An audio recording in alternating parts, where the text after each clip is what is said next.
Movie की शुरुआत में हम एक बाबा जी को देखते हैं जो यहाँ पर एक पूजा करने के लिए आए हैं, लेकिन जैसे ही वो वहाँ पर अपना कदम रखते हैं उन्हें आभास हो जाता है कि यहाँ किसी दुष्ट आत्मा का साया है। बाबा जी कहते हैं यहाँ पर अकाल मृत्यु होने वाली एक युवती की आत्मा है जो प्रेत योनि में जाकर अब यहाँ अपने बदले के लिए भटक रही है। तब कंपनी का मालिक कहता है, बाबा अब आप ही हमें इस संकट से बचा सकते हैं। इसके बाद बाबा जी एक गुड़िया मंगवाते हैं और तंत्र मंत्रों द्वारा हवन करके उस आत्मा को गुड़िया में कैद कर देते हैं। वे कहते हैं कि इस गुड़िया को अमावस्या की रात उत्तर दिशा में किसी सुनसान जगह पर दफनाया जाए। फिर वो लोग वैसा ही करते हैं, लेकिन कुछ समय बाद एक लड़की उस गुड़िया को निकाल लेती है और एक अमीर आदमी को 500 रुपए में बेच देती है, लेकिन वह आदमी उसे सिर्फ 100 रुपए देता है और वहां से चला जाता है। अब हम दूसरी ओर 4 दोस्तों को देखते हैं जो फिल्म बनाना चाहते हैं, लेकिन अब तक उनकी बनाई सारी फिल्में फ्लॉप हो चुकी हैं। तभी एक दोस्त को ऊटी से फिल्म में काम करने का ऑफर आता है और चारों ऊटी के लिए निकल पड़ते हैं। चारों दोस्त उसी आदमी के पास पहुंच जाते हैं। आदमी को उनकी स्क्रिप्ट जम जाती है और वह उनके साथ फिल्म बनाने के लिए तैयार हो जाता है। अब वह अपने आदमी को सभी को संगीत महल ले जाने को कहता है। जब सभी संगीत महल जा रहे होते हैं तो रास्ते में कुछ लोग संगीत महल की बात कर रहे होते हैं। तभी एक आदमी संगीत महल के बारे में जानना चाहता है। तब एक बुजुर्ग व्यक्ति बताता है कि कुछ सालों पहले एक नटराज शास्त्री अपने परिवार के साथ वहां रहते थे। उनकी 2 बेटियां थी। बड़ी बेटी एक दूसरी जाति के लड़के से प्यार करती थी। उसके पिता शादी के लिए नहीं मानेंगे, इसलिए एक दिन वह उस लड़के के साथ भाग गई। बहुत समय बीतने के बाद भी शास्त्री जी उस दुख को नहीं भूल पाए। वे अपनी दूसरी बेटी मोहिनी को बहुत प्यार करते थे, लेकिन वह भी एक प्रसाद नाम के लड़के से प्यार करती थी। एक दिन दोनों ने घर छोड़कर भागने का फैसला किया, लेकिन शास्त्री जी को पता चल गया। इधर प्रसाद मोहिनी का इंतजार कर रहा था, लेकिन शास्त्री के आदमियों ने उसे बुरी तरह मारा, जिसके बाद उसने झील में कूदकर जान दे दी। मोहिनी प्रसाद के बिना नहीं रह सकती थी, इसलिए उसने भी आत्महत्या कर ली। उसके बाद जो भी उस महल में जाता,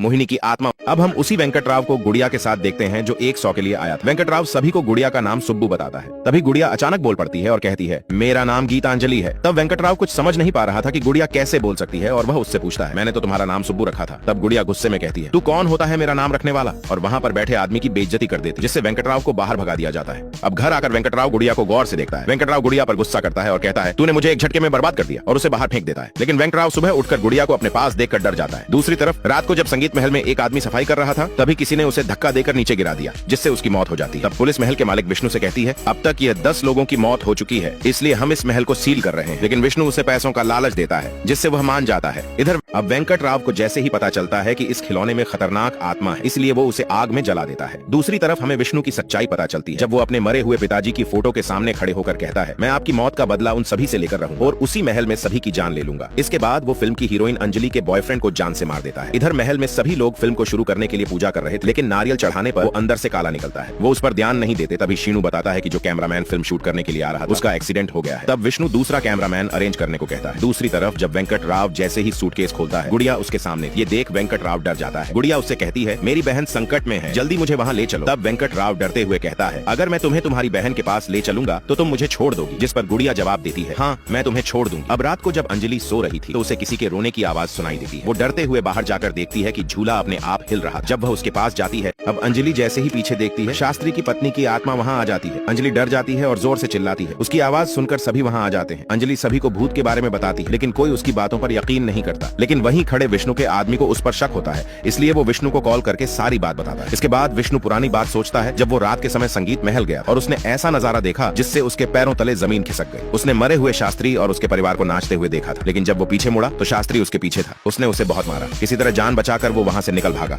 अब सुबह शीनू का दोस्त जो कैमरामैन है वो आता है। सबसे मिलने के बाद जब वो अपने कमरे में जाता है तो उसे बाथरूम में शास्त्री की आत्मा दिखाई देती है। वो डर जाता है और जब विष्णु का आदमी वहाँ देखता है तो वहाँ कोई नहीं होता। अब सुबह फिल्म का शूट शुरू होता है। अंजलि को अपने मरे हुए माता पिता को बुलाना था। जब वो बुलाती है तो रहस्यमय तरीके से ग्लास एक जगह से दूसरी जगह चला जाता। अब शीनू को पता चलता है कि मूवी का शूट लेते समय ग्लास अपने आप ही एक जगह से दूसरी जगह चला गया। इसलिए शीनू अपने दोस्तों से कहता है, एक बार फिर से भूत को बुलाकर देखते हैं। और फिर वहाँ सच में भूत आ जाते हैं। भूतों को देखकर वो वहाँ से भागकर सीधा विष्णु के पास जाते हैं और कहते हैं, उस महल में भूत हैं सर, हम वहाँ शूटिंग नहीं करेंगे। तब विष्णु कहता है, तुम जानते हो मैं भूतों पर यकीन नहीं करता, इसलिए तुम्हें मेरी फिल्म बनानी ही होगी। तुमने एग्रीमेंट पर साइन किया है। वह आगे कहता है, पता है ना उसमें क्या लिखा है? जिस पर तीनों जवाब देते हैं, नहीं पता सर। विष्णु कहता है, उसमें लिखा है कि अगर तुम पूरी फिल्म नहीं बनाओगे तो तुम्हें 2 साल की जेल होगी और 3 करोड़ रुपए की पेनल्टी देनी होगी। तीनों घबरा जाते हैं और तीनों फिर से महल आ जाते हैं। शीनू कहता है, उसके हाथों मरने से अच्छा है कि हम भूतों के हाथों ही मर जाएं, और अंदर चले जाते हैं। दूसरी तरफ अंजलि शास्त्री की पत्नी का भूत देखकर डर जाती है और भागती हुई बाहर आती है और शीनू को कहती है, मेरे कमरे में भूत है। जिस पर शीनू सभी से झूठ बोलते हुए बताता है वो भूत नहीं है, आर्टिस्ट है जो हमेशा भूत के गेटअप में ही रहते हैं, और सभी उसकी बातों पर यकीन भी कर लेते हैं। अगला,